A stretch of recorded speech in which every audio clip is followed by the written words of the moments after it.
Pepe, el siglo XXI arrancó con una cantidad de gobiernos con ideas de centroizquierdas que de algún modo expresaban algunos reclamos de los sectores populares. ¿Qué pasó en la región que ahora los presidentes como Cartes, Macri empiezan a tener una idea pro mercado y un giro hacia la derecha? ¿Qué fue lo que cambió en la región para que Latinoamérica se haya inclinado hacia la centro derecha? Pienso que no hubo ningún cambio dramático, cambio de carácter esencial. Lo que pasó es la consecuencia de una acumulación. Salió tal vez mucha gente de la pobreza, lo cual no quiere decir que hayan entendido el proceso, porque contribuimos a multiplicar los consumidores, pero no necesariamente multiplicamos los ciudadanos.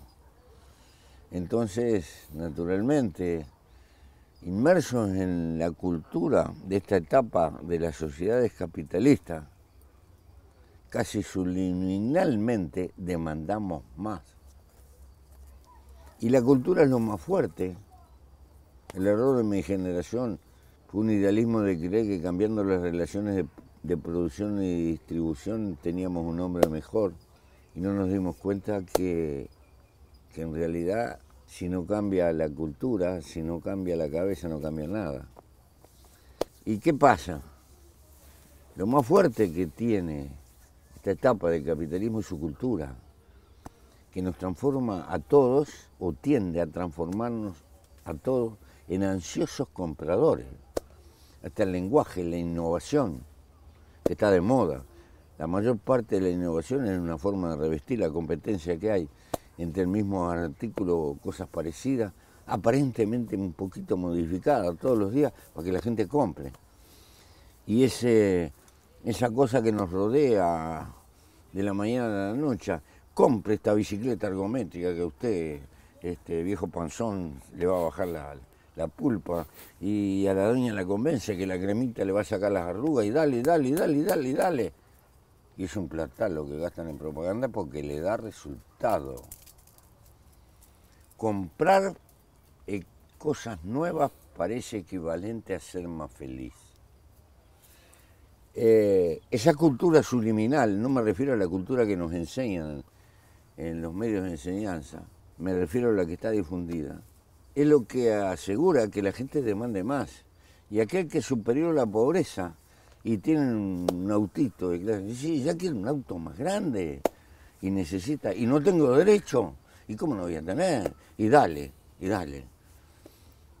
Y nos encontramos con las limitaciones de nuestro propio modelo y es casi natural que recojamos la reacción que recogimos, me parece. Quiere decir que parte de, quizás no llamarla derrota, pero parte de la comunicación contra esa cultura del consumo que instalan desde el sector privado y las marcas ha sido mucho más arrollador que la comunicación de una cultura democrática, participativa que pudo recuperar. Por supuesto.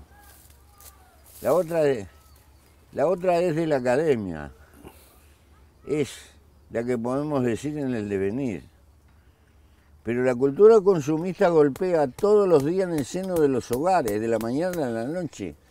Y prácticamente estamos inmersos. Y eso es funcional al sistema. El sistema necesita que estemos debiendo, que tengamos cuotas que pagar. Y necesita que andemos desesperados porque no nos alcanza y cada vez tenemos que comprar más. Porque somos agentes de mercado. Y los economistas se agarran la cabeza si no marcha ese mercado interno, ¿verdad? Sí, es así. Bueno. Entonces, naturalmente, pero esto tiene una onda. Tampoco la derecha la va a satisfacer, la va a explotar. Ya vendrá el reflujo, es inevitable. Es parte de la cultura de la historia que es Yo cíclica. creo que es pendular.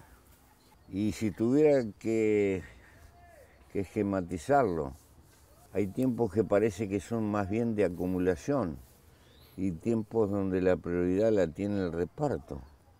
Ninguno son definitivos ni eternos. El gran problema que tenemos los latinoamericanos que por llegar tarde a las fiestas del capitalismo tenemos las venas abiertas. Es decir, buena parte de nuestros periodos de eventual prosperidad se nos va para afuera porque necesitamos recurrir a la inversión directa extranjera, después tenemos que pagar la amortización y la ganancia, aparte de los desequilibrios que se nos pueden dar en el comercio. Tenemos poca capacidad de generar ahorro con el esfuerzo propio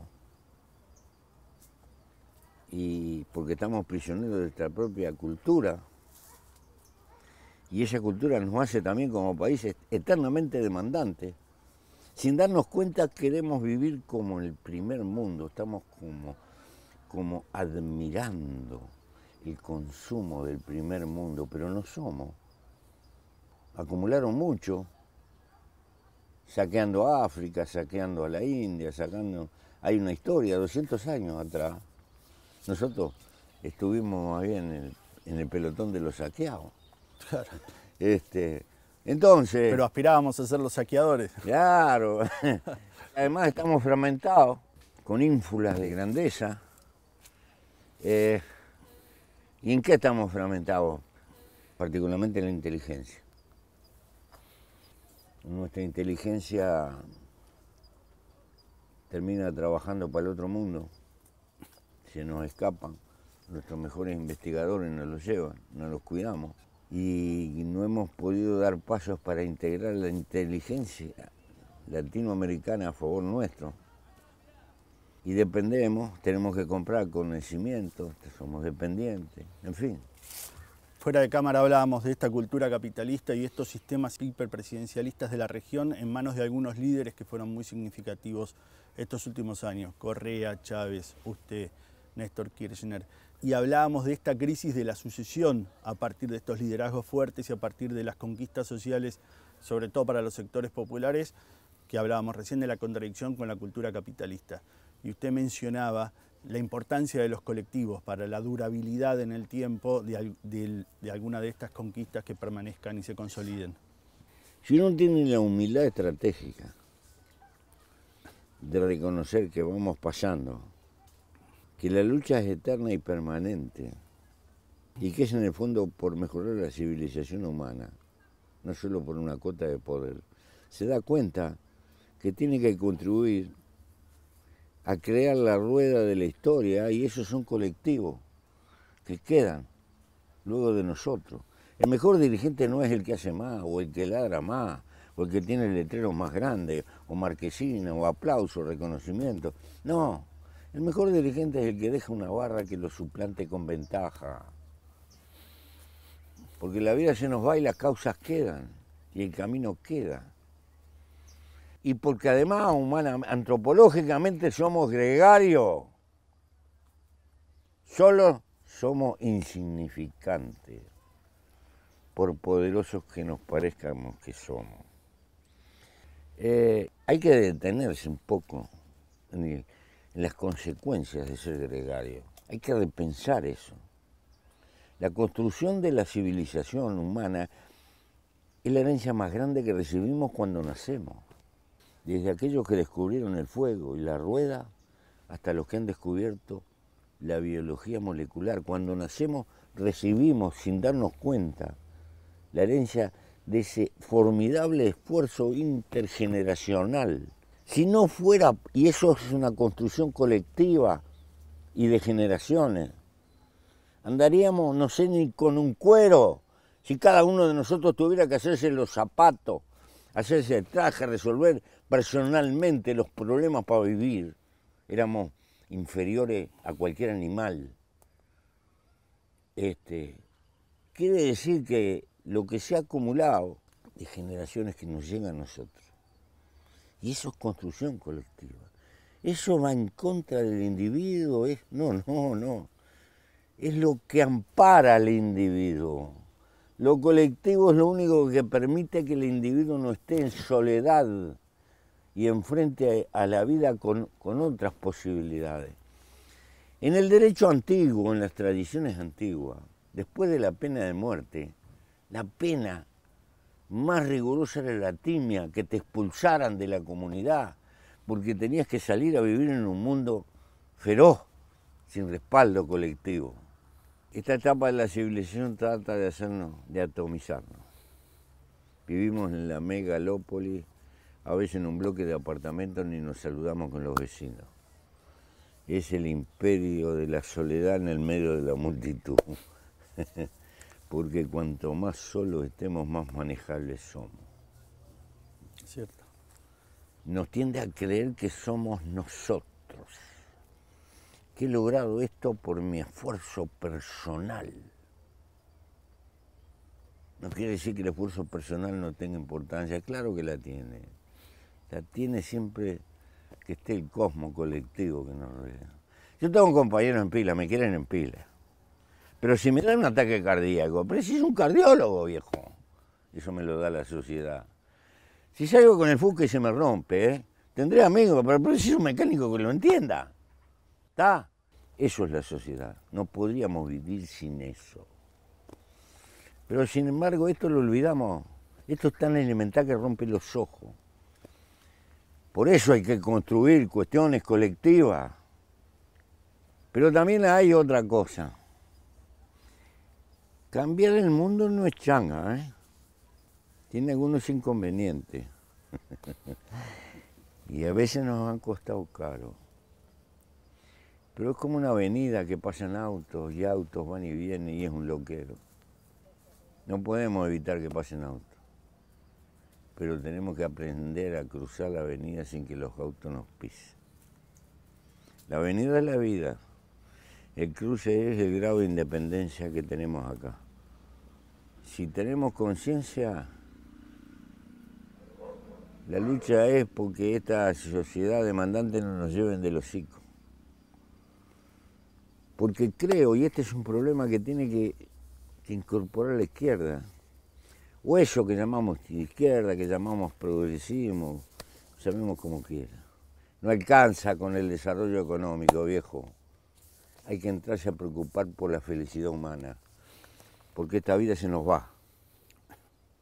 Ya sabemos todo por dónde vamos. En 2016 usted en una entrevista muy linda que dio decía que si la izquierda tiene que aprender de sus errores, que pierda, que aprenda y que comience de nuevo. Sí. Y en una frase muy interesante, ¿cuáles son aquellos errores de los que la izquierda tiene que aprender en el proceso político que viene? Triunfar en la vida no es llegar a un objetivo. Triunfar en la vida es levantarse y volver a empezar cada vez que uno cae. La lucha es eterna y continua, y la lucha es por mejorar la civilización humana. Entonces, si es continua, tiene que ser colectiva, porque solo lo colectivo se hereda. Nos vamos, quedan otros. Pero además, los errores y la falta de humildad, el creernos tan soberbios que tenemos la verdad absoluta revelada y que somos absolutamente imprescindibles, y perdemos capacidad de negociación entre nosotros mismos y nos atomizamos. La gente de izquierda tiende a dividirse por ideas y la gente de derecha tiende a juntarse por intereses. La gente de izquierda es demasiado poética, la otra es demasiado realista. Para un poquito, para enfrentar eso hay que juntar colectivos grandes. Para lograr colectivos grandes hay que aprender a transar con las diferencias y lograr puntos medios. Pero somos frecuentemente tan soberbiamente intelectuales y abstraccionistas que dejamos por el camino a todos los que discrepan y queremos cosas cuadraditas, perfectas, que solamente están en el esquema de nuestra cabeza. La vida no es así. Y debilitamos las fuerzas que pueden servir para enfrentar los desafíos que nos impone la grosa unidad de la derecha, que tiene sus contradicciones y a patada también, pero tiene un instinto superior porque tiene intereses que custodiar. Creo que esta ha sido una constante. Al fin y al cabo ha habido ejércitos de esclavos que han salido a cazar esclavos. Brasil está viviendo uno de los terremotos políticos más importantes de la región, si no del mundo. Un candidato a presidente que, pudiendo ser reelecto casi con el 60% de los votos, en este giro hacia la derecha que tiene la región, han decidido encarcelarlo. Esta es una crisis no solamente para Brasil, sino también para la región. ¿Cuál cree usted que va a ser el impacto en la región de esta enorme crisis democrática que está viviendo Brasil? Yo no lo puedo medir, pero no es la primera vez que Brasil hace dibujos de terror. Hay que recordar el suicidio de Getúlio Vargas. Es un país con su cultura, que curiosamente debe ser el pueblo más alegre de América Latina, un pueblo de samba, hermoso, mestizo, como poco.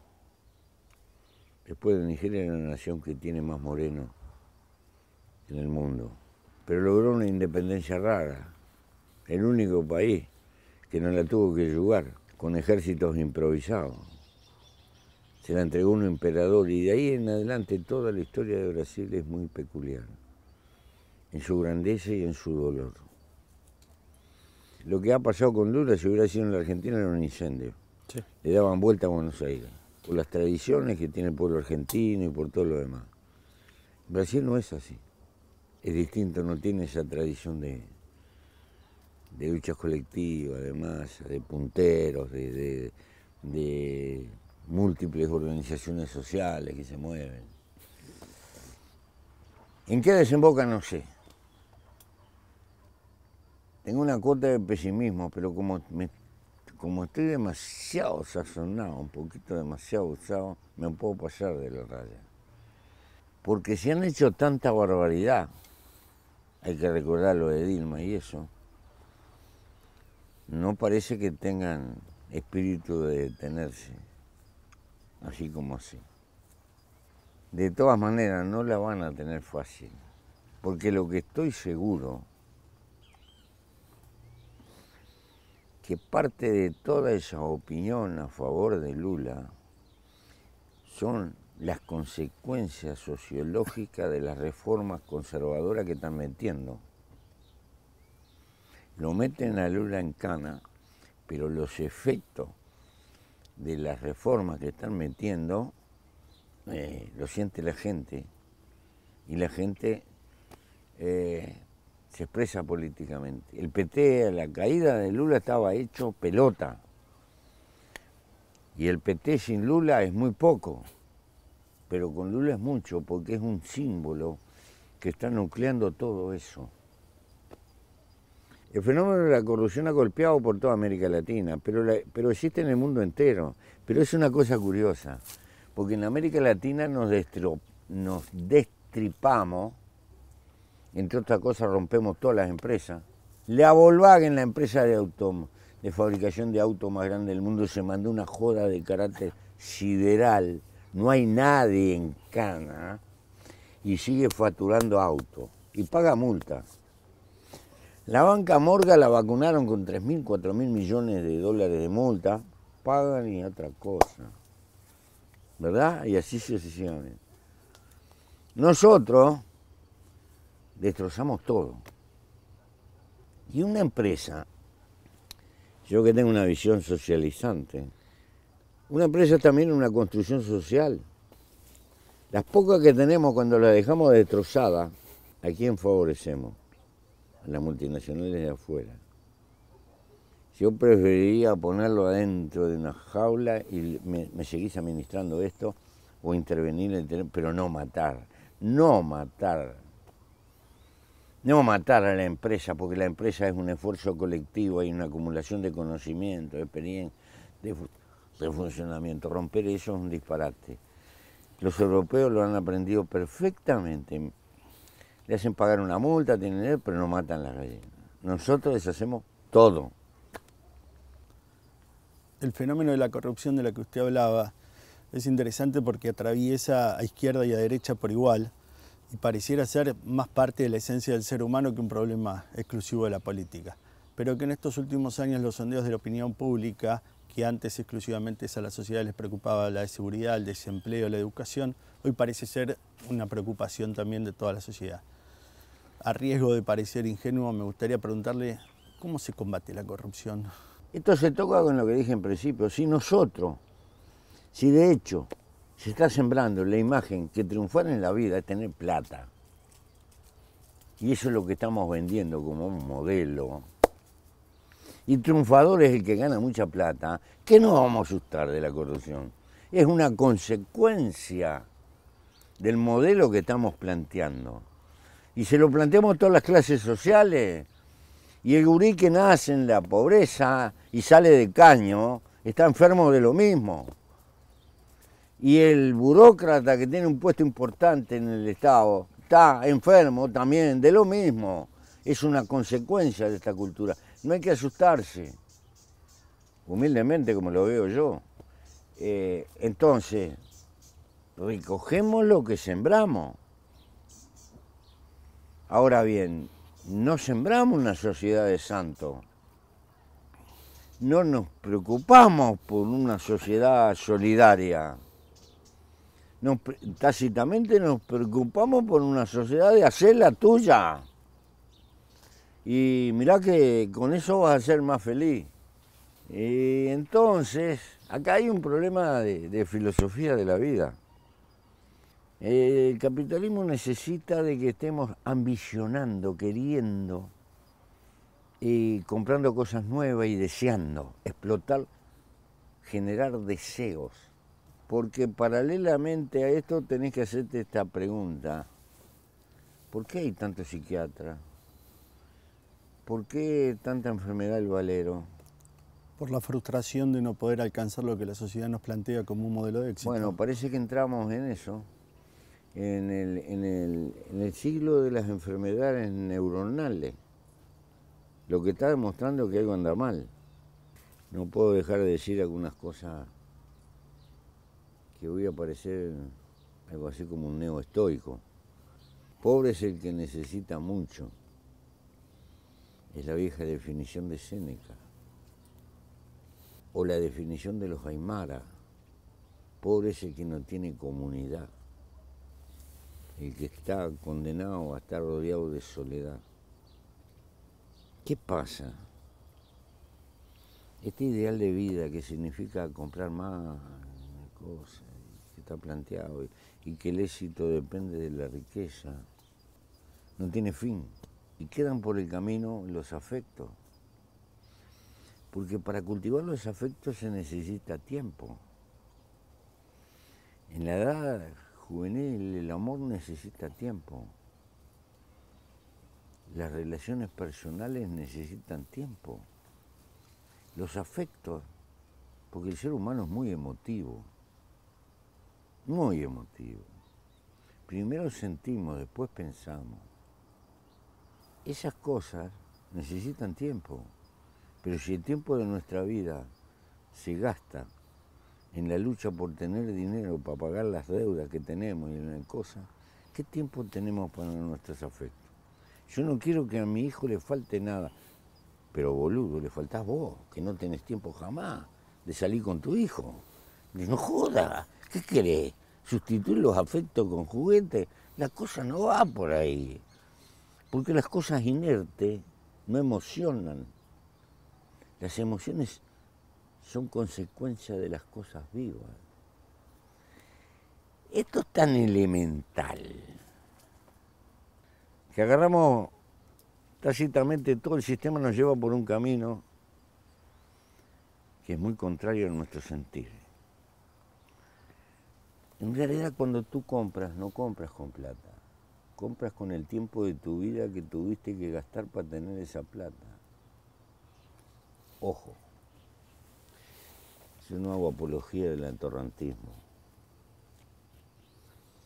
Toda cosa viva tiene necesidades materiales. Si tienes necesidades materiales hay que trabajar.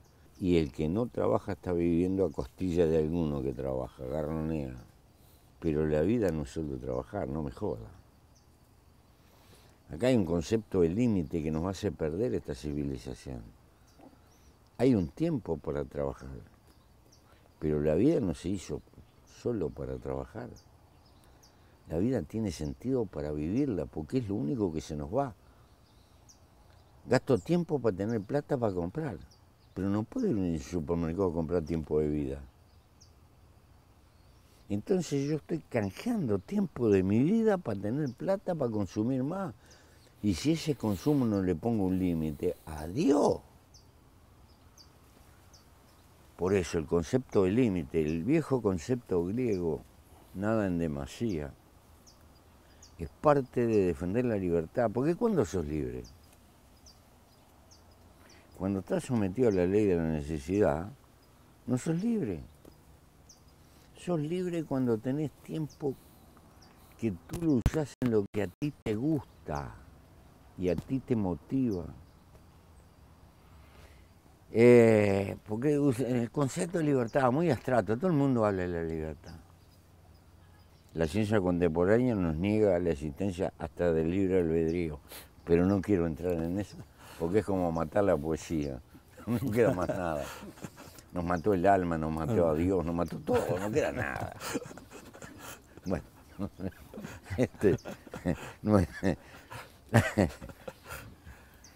A tono con ese cambio cultural de la región, ¿no? Un discurso xenófobo y exitista como el caso de Trump, haber llegado a la presidencia de Estados Unidos, ha significado también para toda la región un cambio incluso cultural, ¿no? En esto de que venimos hablando.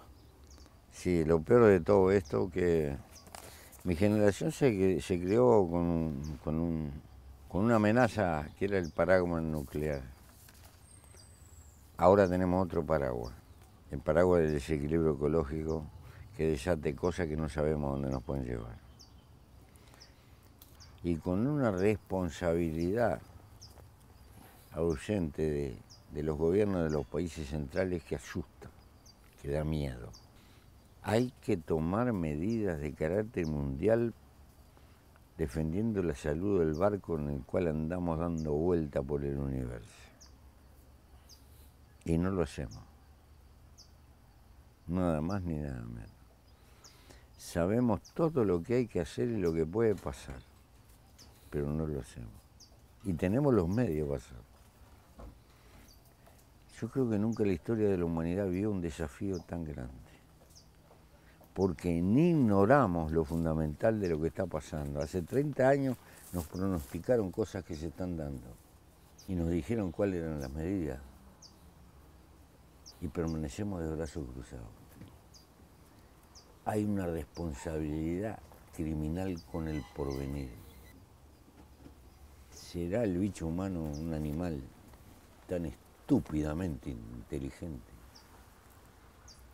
Eso sí que es un drama. Bueno, estas cosas empiezan a estar en disputa.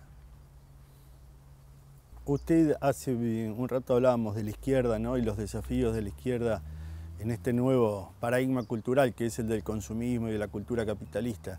¿Cuál debería ser, si bien hablamos un poco, el rol de la izquierda en el siglo XXI respecto de esta nueva cultura del consumismo que hace que algunas de las banderas que... Primero hay que introducir este concepto de la lucha por la felicidad humana.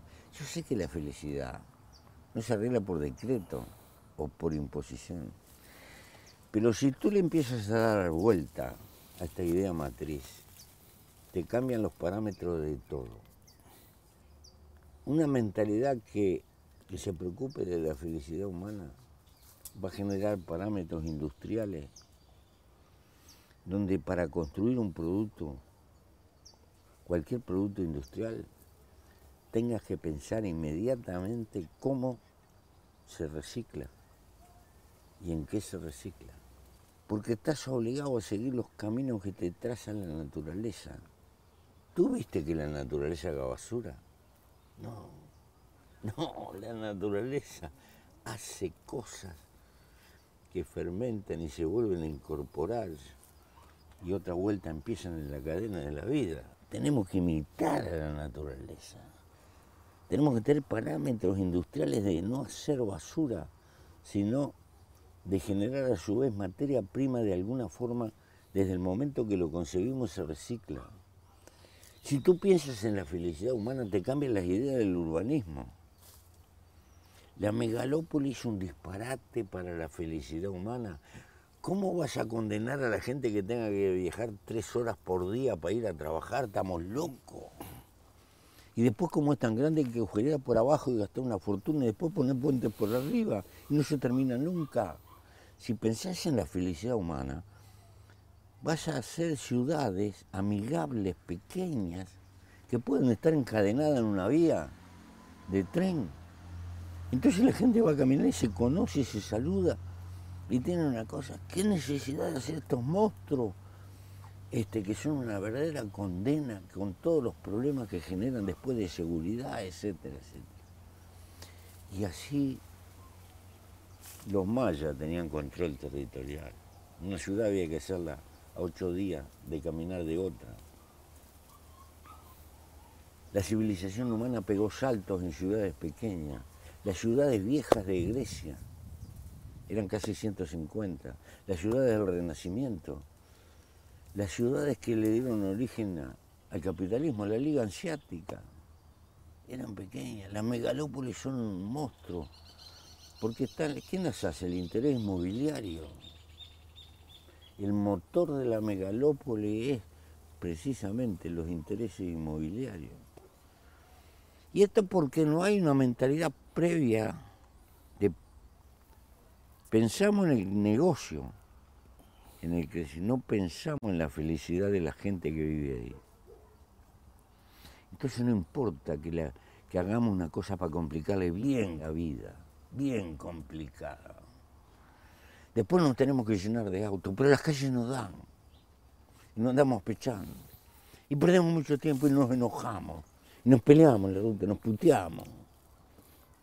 ¿Dónde está el disparate? Está el disparate, que hicimos una cosa que nadie la pensó. La pasaron para el negocio, pero no para que la gente sea feliz. Y así podría seguirte hablando horas. Entonces, el concepto de felicidad humana no es una boludez poética, no me jodas. Es crear un entorno amigable para la vida. Por supuesto que van a estar los fracasos sentimentales y todo lo demás, por supuesto. Y la pimienta y los trancazos de la vida, por supuesto. Nunca vamos a tocar el cielo con la mano. Pero si la izquierda no se preocupa de estas cosas, ¿quién se va a preocupar? Los que están para hacer la teja. Ahora, si nosotros andamos buscando en libros viejos respuestas a problemas que aparecen hoy, no es culpa de Marx o de Lenin que no tuvieran los conocimientos que han encontrado las ciencias de cuál es la conducta humana hoy. Antes pensábamos, nosotros somos todos nietos de Robespierre, del dios razón. Hoy sabemos que el dios tripa, que las glándulas y eso, y que tienen un funcionamiento, que muchas veces lo que decide la cabeza es lo que hace rato decidieron las tripas. Bueno, no tenía por qué saberlo. Página 12 acaba de lanzar un suplemento universitario orientado a los estudiantes de universidades en general, fundamentalmente públicas.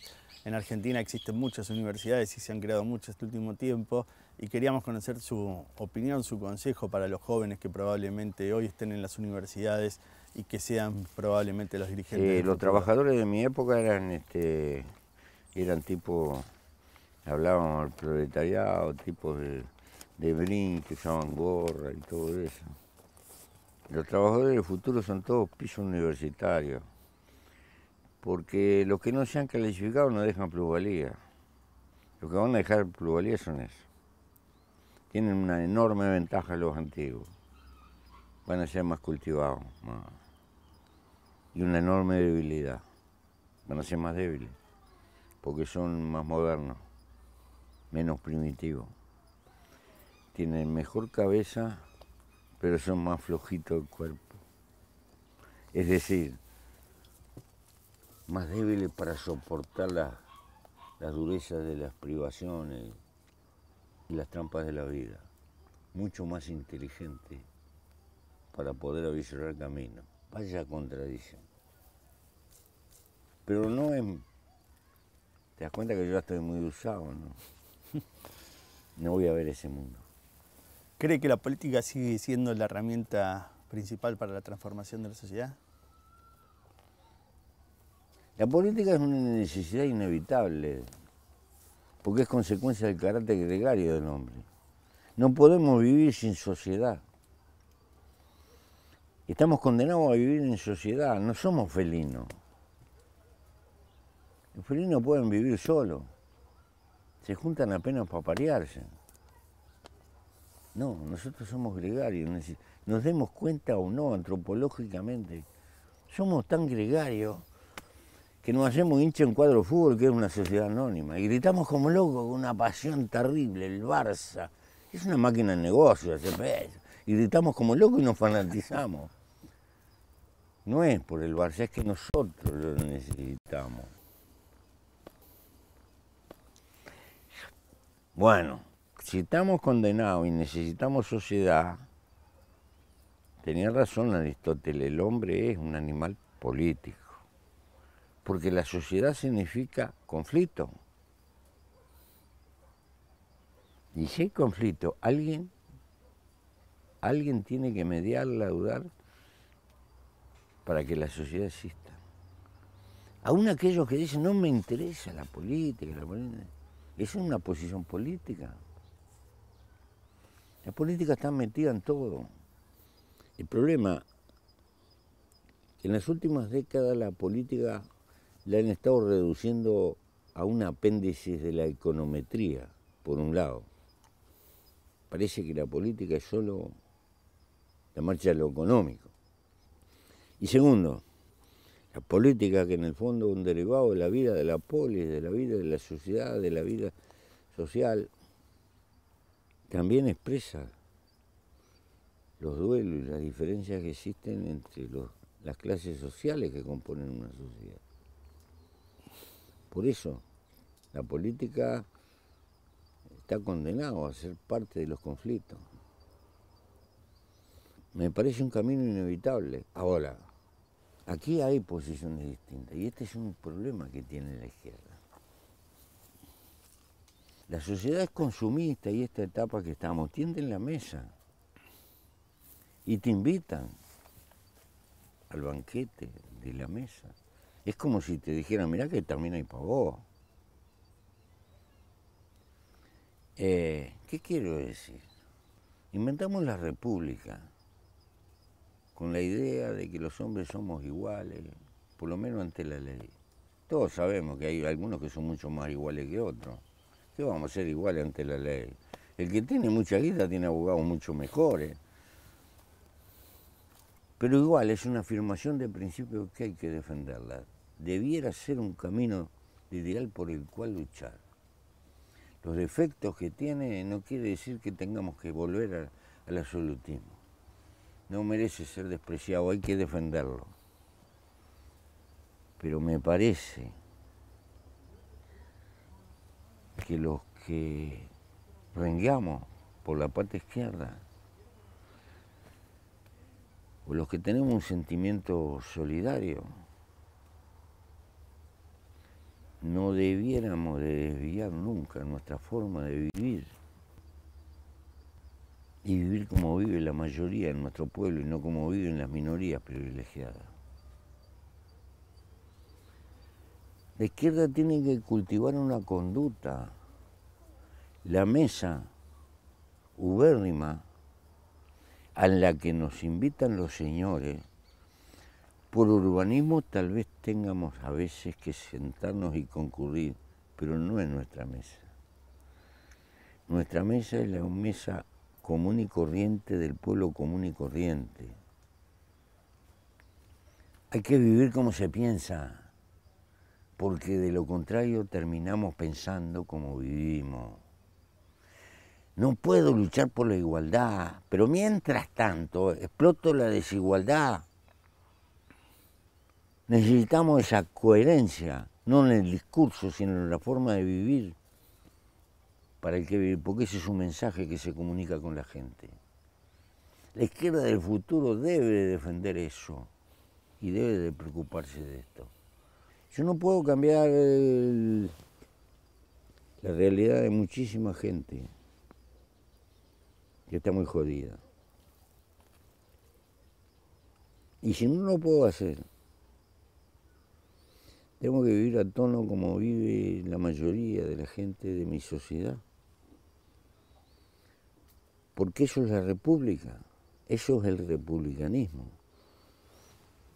Entonces por eso he dicho, a los que les guste mucho la plata hay que correrlos de la política. Los que estén enamorados de la plata que consideran, hay que correrlos de la política. En la política hay que buscar gente que viva con sencillez, con sobriedad. No quiero usar más nunca la palabra austeridad, porque dejan a la gente sin laburo y a eso le llaman austeridad. No, eso es dejarlo. Eso no es austeridad. Y muy frecuentemente se pierde esa frontera. Se dice que soy de izquierda, pero me enamoro del Audi, ¿entendés? Y cuando sos referente no podés cometer esos errores, porque el hombre de la calle ve esas cosas. Y si perdemos la confianza de la gente que defendemos, somos unos impostores. Esto es duro, lo que estoy diciendo. Yo sé que es muy duro. No creo que haya que ser monjes cartujo, no. Pero es muy fácil entender lo que digo. Vivir como el pelotón de la sociedad, como la inmensa mayoría, con esos niveles que tiene los escalones más humildes de la clase media. Y ser coherente con un discurso que apunta a la igualdad, a la distribución, a la equidad, y que no puede solucionar todos los problemas, pero que lo tiene que expresar con una actitud vital. Yo creo que frecuentemente la izquierda en América Latina se equivocó en ese camino. Te tienden la alfombra roja, te ponen la corneta, te ponen toda una serie de instituciones que vienen del feudalismo, te las meten en los gobiernos, y creo que eso es una trampa.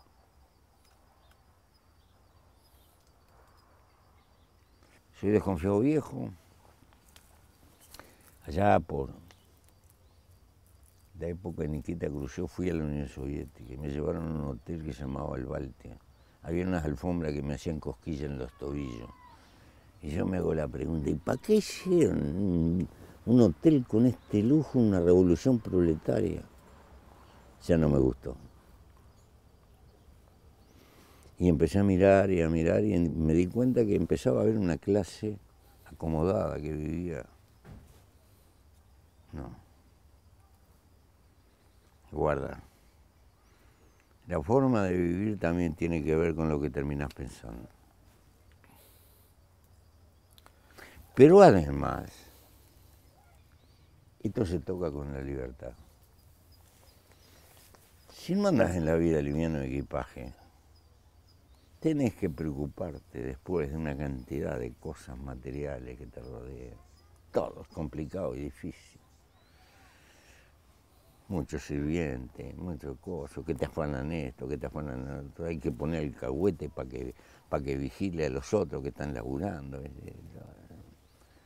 Deja. Si se puede vivir con enorme sencillez, tranquilo. Tenés que caminar cuadras, tener una tipa para que te traiga un té que camine 2 cuadras y cuestiones por el estilo. No sé qué sentido tiene. Cierto. Lo que quiero decir que la sobriedad y la sencillez en el fondo son una terrible comodidad.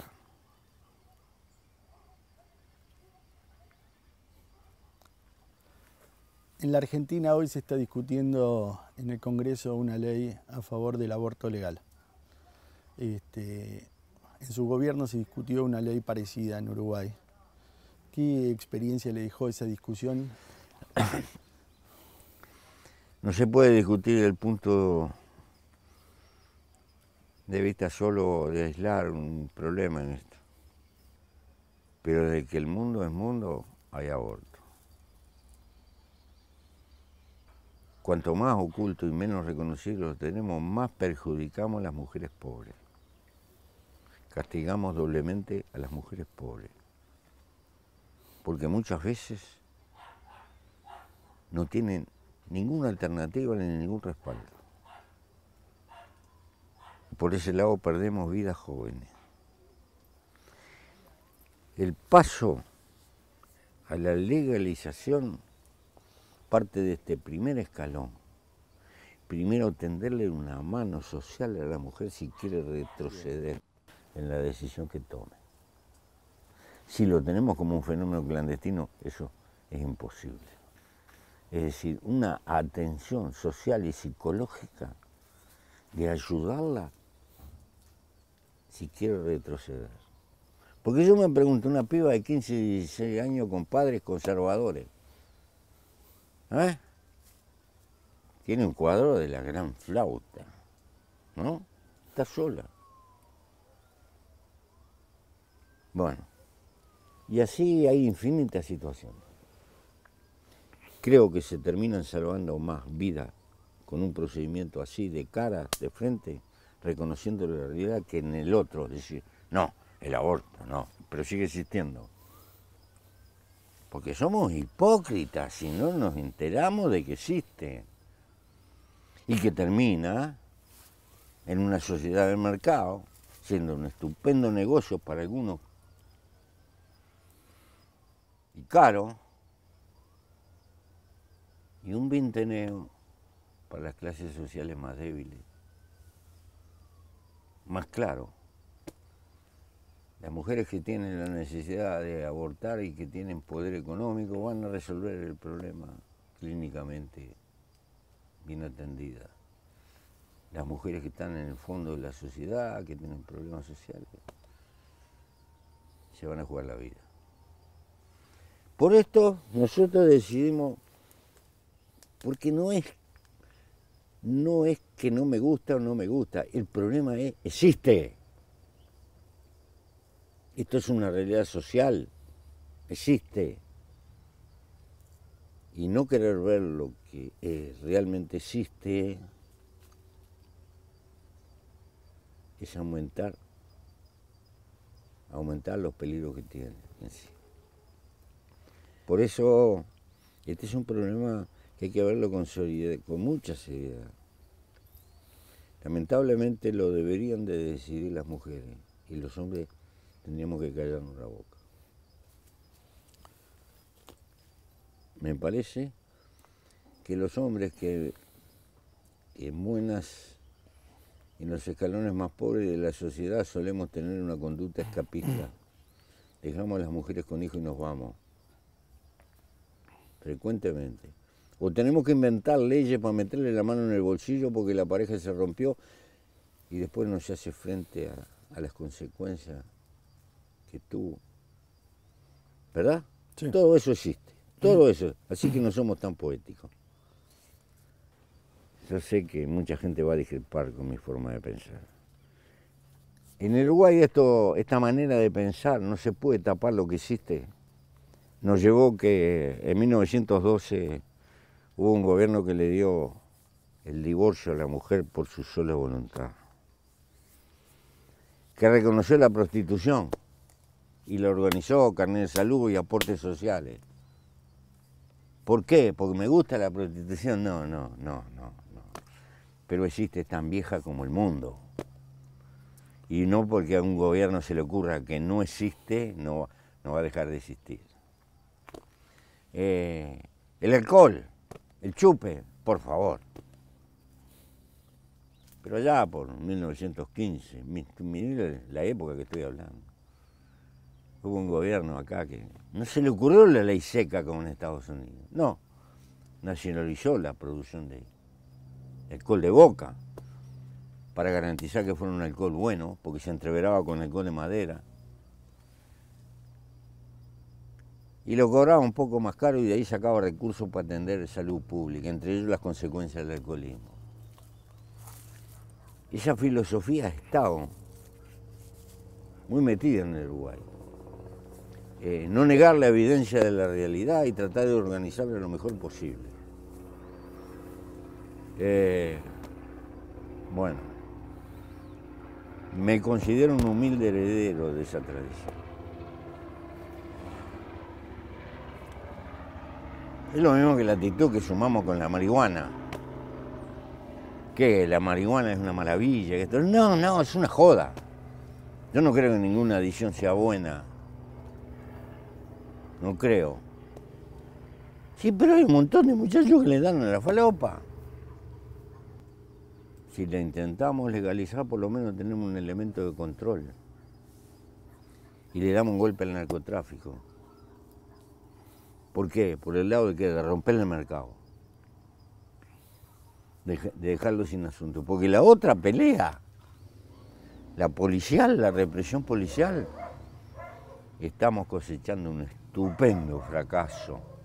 Porque la tasa de ganancia que tiene el narcotráfico es demasiado tentadora para mucho gil que hay en este mundo, que la quiere fácil y rápido.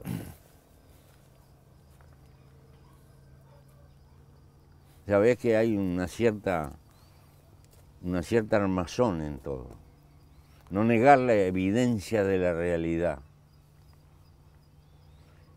Y aceptándola, tratar de organizarla lo mejor que se pueda para que tenga un costo menor. La última, Pepe, para los jóvenes del suplemento universidad.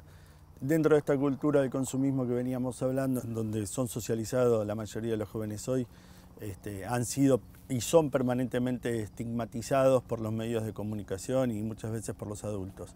Sin embargo, en los ámbitos académicos, en la universidad, es donde se encuentra la mayor cantidad de jóvenes organizados, en donde se da la mejor y mayor discusión sobre todos los temas. ¿Cuál sería un mensaje para dejarle a estos jóvenes organizados en donde la discusión de la política... Mirá, hermano,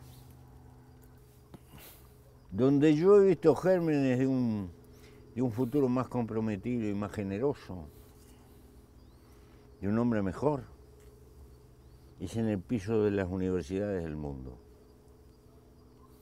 Eso es lo que tiene de común Japón, Turquía, con Alemania, con Oxford, con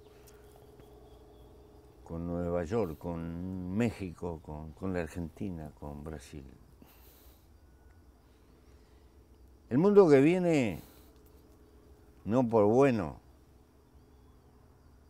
va a necesitar masivamente trabajadores con capacidad terciaria.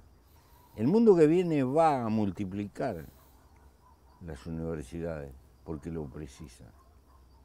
No por bueno, porque esos trabajadores en un mundo tecnológico son los que van a dejar plusvalía. Y yo creo que hay que apostar a trabajar políticamente con esa gente y con esos muchachos.